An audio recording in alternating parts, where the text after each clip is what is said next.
नमस्कार। आप देख रहे हैं एसजे टीवी और मैं हूं तेजपाल नेगी।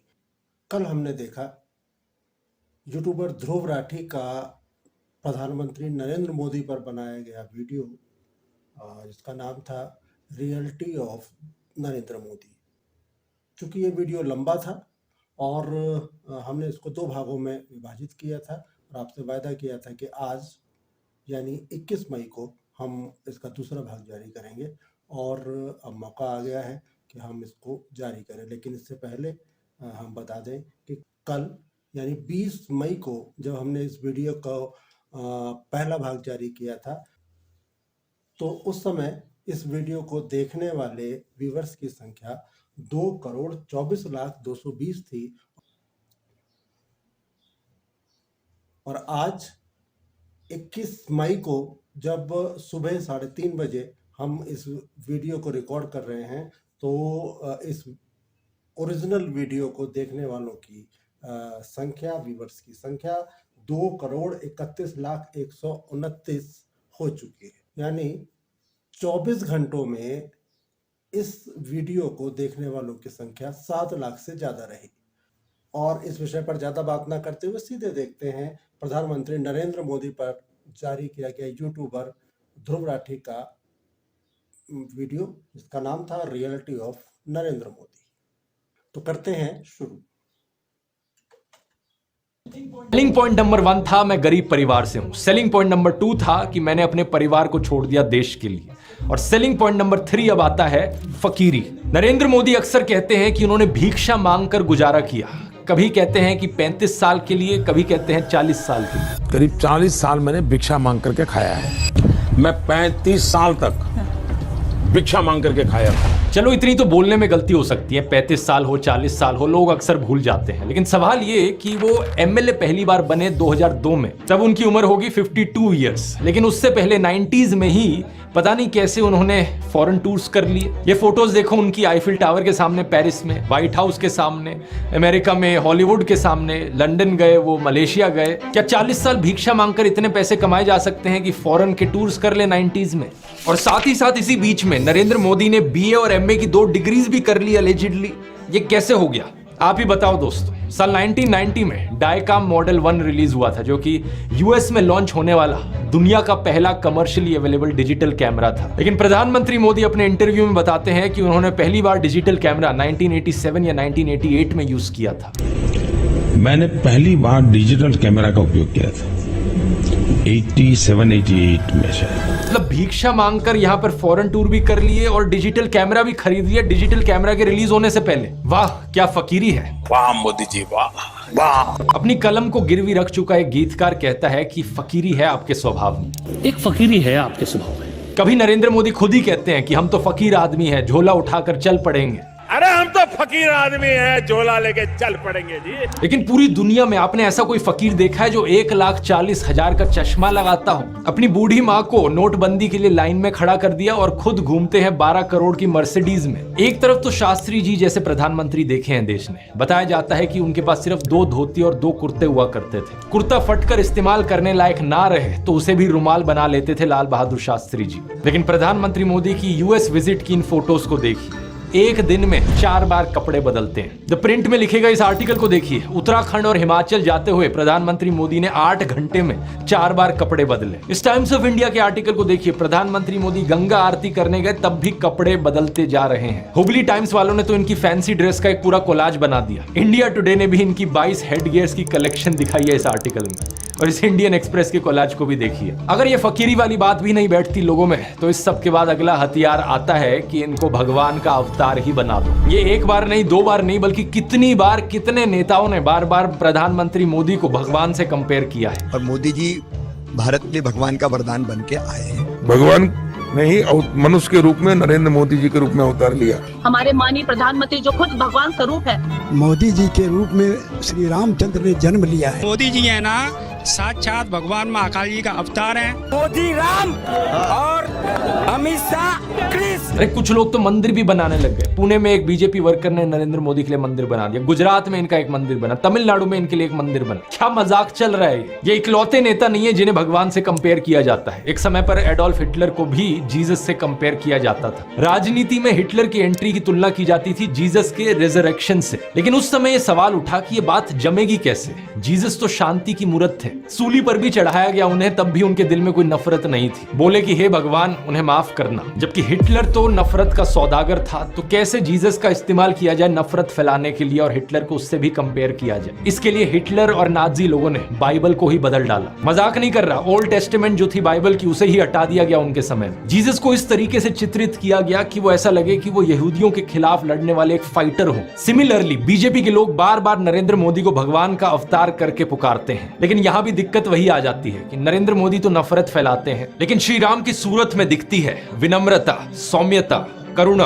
राजा रवि वर्मा की इस आइकॉनिक पेंटिंग को देखिए, राम दरबार, जो कि हमारे देश के करोड़ों घरों में लगी हुई है। इस प्रॉब्लम का समाधान ढूंढने के लिए इनके लोगों ने राम की सूरत बदलनी शुरू कर दी। पिछले कुछ सालों में आपने देखा होगा ये एंग्री हनुमान और एंग्री राम की आइकॉनोग्राफी गाड़ियों के पीछे इसे लगाया जाता है, ये दर्शाने के लिए कि ये है असली में भगवान राम। चरित्र ही बदल दो भगवान का। रामायण में मुसलमानों का कोई जिक्र नहीं है, लेकिन इन लोगों ने रामायण को भी तोड़ मरोड़ दिया अपने नफरतखोर एजेंडा के लिए। 2016 में एक बीजेपी एमपी ने कहा कि मुसलमान तो रावण के डिसेंडेंट्स हैं। व्हाट्सएप माफिया वालों ने हमारे हिंदू स्क्रिप्चर्स में एक झूठा कोट इंसर्ट कर दिया, धर्म हिंसा तथैव च। जो चीज किसी वेद पुराण में नहीं थी, किसी रामायण महाभारत में नहीं थी, इन्होंने जबरदस्ती अपना नफरतखोर एजेंडा बीच में घुसा दिया उसके। धर्म हिंसा तथैव च, आपको जान करके आनंद होगा कि ये किसी भी ग्रंथ में कहीं पर भी नहीं लिखा हुआ है। और इससे आपके रोंगटे भी खड़े हो जाने चाहिए कि ये कौन सी सेंट्रलाइज्ड कॉन्स्पिरेसी यूनिट है जो इतनी बड़ी बड़ी साजिशें करती है कि जो बात धर्म ग्रंथ में लिखी भी नहीं हुई है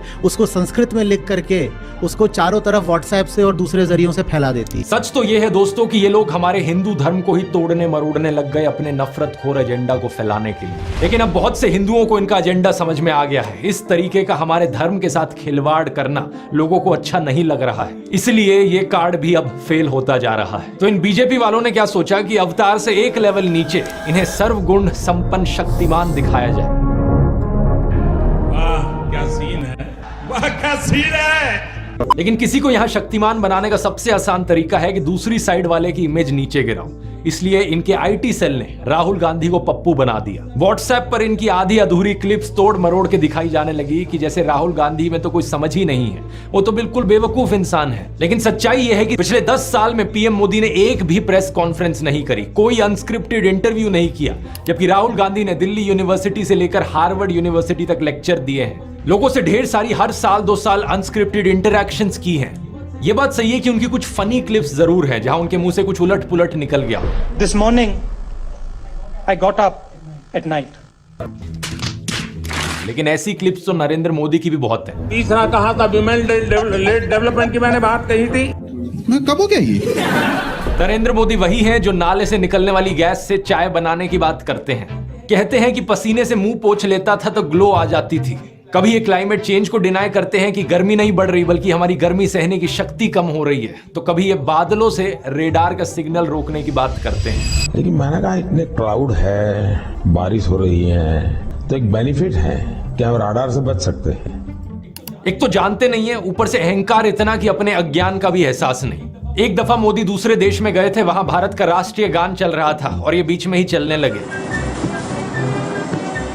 ऐसी गलती किसी से भी हो सकती है, लेकिन बात मैं यहां पर यह बताना चाह रहा हूं कि प्रधानमंत्री मोदी की भी फनी क्लिप्स बहुत सारी हैं। दूसरों को पप्पू बोलने से पहले अपनी क्लिप्स पर नजर डाल लो। पप्पू को हारने का डर लग रहा है, पप्पू को नहीं बनाएंगे। और अभी तो एक बहुत बेहतरीन मौका मिला है। हमारे फॉर्मर सुप्रीम कोर्ट के जजेस ने राहुल गांधी और नरेंद्र मोदी दोनों को एक 1-on-1 डिबेट के लिए इनवाइट किया है। राहुल गांधी तो इस इनविटेशन को ऑलरेडी एक्सेप्ट कर चुके हैं, लेकिन नरेंद्र मोदी अभी भी चुप है।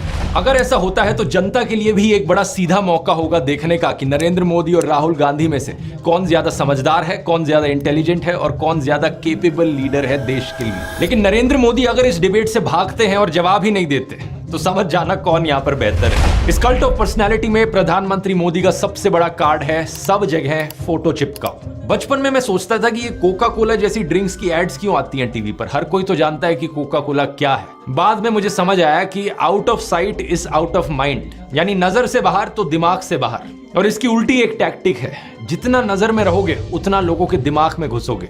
अखबार पर नरेंद्र मोदी, रेडियो पर नरेंद्र मोदी, टीवी चैनलों पर नरेंद्र मोदी, फेसबुक पर नरेंद्र मोदी, पेट्रोल पंप की होर्डिंग्स पर नरेंद्र मोदी, सड़क पर पोस्टर छपे हैं, गूगल एड्स पे करोड़ों खर्च करके अपना चेहरा दिखा रखा है, हर एक सरकारी स्कीम के इश्तिहार पे। अरे ये सब तो छोड़ो, कोविड वैक्सीन के सर्टिफिकेट पे भी नरेंद्र मोदी। सेल्फी पॉइंट्स तक बना डाले इन्होंने जगह जगह। 2022 की इस रिपोर्ट को देखिए। आईएनबी मिनिस्ट्री ने बताया कि सरकार ने 8 सालों में 6,400 करोड़ से ज्यादा रुपए खर्च किया एडवर्टीजमेंट्स पर। हर रोज का 71 लाख रुपए तो अखबारों में ऐड देने में लगा दिया। और ये सब तो सरकारी पैसे से चलने वाली एड्स थी। इसके अलावा जो पार्टी फंड से चलने वाली एड है वो अलग, और गोदी मीडिया के एंकर जो दिन रात चाटुकारिता करते हैं वो अलग। हर जगह नरेंद्र मोदी। एक गायक थे जिम मॉरिसन, उन्होंने कहा था कि जो मीडिया को कंट्रोल करता है वो दिमाग को कंट्रोल करता है। लेकिन एक और सिंगर थे बॉब मार्ले, उन्होंने कहा था कि हर वक्त हर किसी को बेवकूफ नहीं बनाया जा सकता। और अब यही हो रहा है कि हर तरफ मोदी का चेहरा देखकर लोग उकता गए हैं। और ये जो वॉर रुकवाने वाली कहानियां हैं, इन पर पूछा जा रहा है कि इतनी ही वॉर रुकवाने वाले हो तो मणिपुर की हिंसा क्यों नहीं रुकवा देते। इलेक्ट्रॉन बॉन्ड का पैसा है, कहीं तो यूज होगा। किसी एक्टर को उठा के बेटी बना देंगे, पापा ने वॉर रुकवा दी, पापा मणिपुर के दंगे क्यों नहीं रुकवाते। लोग पूछ रहे हैं कि भारत में सब चंगासी है तो 2022 में सब रिकॉर्ड तोड़ते हुए 2.25 लाख लोगों ने भारतीय नागरिकता क्यों छोड़ दी। इस मोदी मैजिक के खत्म होने का सबसे बड़ा सबूत यही है कि बीजेपी को दूसरी पार्टियों के उन नेताओं को अपनी पार्टी में लाना पड़ रहा है जिन पर भ्रष्टाचार के एक से बढ़कर एक आरोप लगे हैं। अगर मोदी मैजिक अब सही में बचा होता तो मोदी के नाम से ही चुनाव जीता जा सकता था। इन बाहर के नेताओं को लाने की जरूरत नहीं थी अपनी पार्टी में। ये झूठ, डर और नफरत फैलाने की जरूरत नहीं थी। इस वीडियो में तो मैंने आपको नरेंद्र मोदी का वो चेहरा दिखाया है जो व्हाट्सएप माफिया आपको दिखाता रहता है। अगले वीडियो में मैं आपको दिखाऊंगा उनका असली चेहरा, उनके माइंड में क्या क्या चलता रहता है। यहां मैं आप लोगों को धन्यवाद करना चाहूंगा क्योंकि आप लोग इतने जज्बे के साथ इनकी इस झूठ और नफरत की फैक्ट्री को तबाह करने में लगे हुए हो। हमारे इस मिशन 100 करोड़ पर लगे रहिए। ये देखकर खुशी होती है कि किसी का कमेंट आता है ये कहते हुए कि आपने एक वीडियो को 850 लोगों के साथ शेयर किया व्हाट्सएप पर। कहीं पता चलता है कि प्रोजेक्टर स्क्रीन पर दिखाकर आप वीडियो चला रहे हो राजस्थान की गलियों से लेकर वेस्ट बंगाल तक। किसी ने टीवी लगा दिया बाहर मुंबई में ताकि लोगों तक सच पहुंचाया जा सके। इसी तरीके से लगे रहो। हमें देश के लोकतंत्र को बचाना है, देश के संविधान को बचाना है। वोट करने जरूर जाना और अपने आसपास के 10 लोगों को कन्विंस करना वोट करने के लिए। वोट करना इस नफरत और झूठ के खिलाफ। मुझे यकीन है कि हम इकट्ठे मिलकर देश को बचा लेंगे। अगर आपने इस ब्रेन वॉशिंग माफिया के चारों डिपार्टमेंट्स के बारे में पहली बार सुना है तो इस वीडियो को जरूर देखिए। यहां पर मैंने शुरुआत से समझाया था पहले डिपार्टमेंट के बारे में, क्लिक करके देख सकते हैं। इनकलाब जिंदाबाद। जय हिंद। तो ये थे ध्रुव राठी जो अपने एक वीडियो के माध्यम से प्रधानमंत्री नरेंद्र मोदी की जो छवि है उसको उन्होंने खोल के रख दिया है। और लाखों की संख्या में, करोड़ों की संख्या में लोगों ने उनको देखा है। और जैसा कि आपने देखा वीडियो के आखिर में कि अलग अलग स्थानों पर, अलग अलग जगहों पर लोगों ने इस वीडियो को दूसरे लोगों को न सिर्फ शेयर किया बल्कि बड़े स्क्रीन पे या टीवी को बाहर रख के लोगों को भी दिखाया ताकि लोग इससे ज़्यादा से ज़्यादा लोग इस वीडियो को देख सकें। हालांकि इसे राजनीतिक कदम भी बताया जा सकता है और नरेंद्र मोदी के जो खिलाफत कर रहे हैं जो खिलाफत कर रहे हैं, जो उनका विरोधी हैं, वो इसको हाथों हाथ ले रहे हैं। ये बात भी सही है कि नरेंद्र मोदी के समर्थक जो डाई हार्ट फैन हैं उनके, वो ध्रुव राठी को इस वीडियो पर खूब गरिया रहे हैं। और कुल मिला के तार्किक बात करने में ध्रुव राठी ने जो तथ्य पेश किए हैं, जो तर्क दिए हैं, उन पे एक बार सोचना तो बनता है। नमस्कार।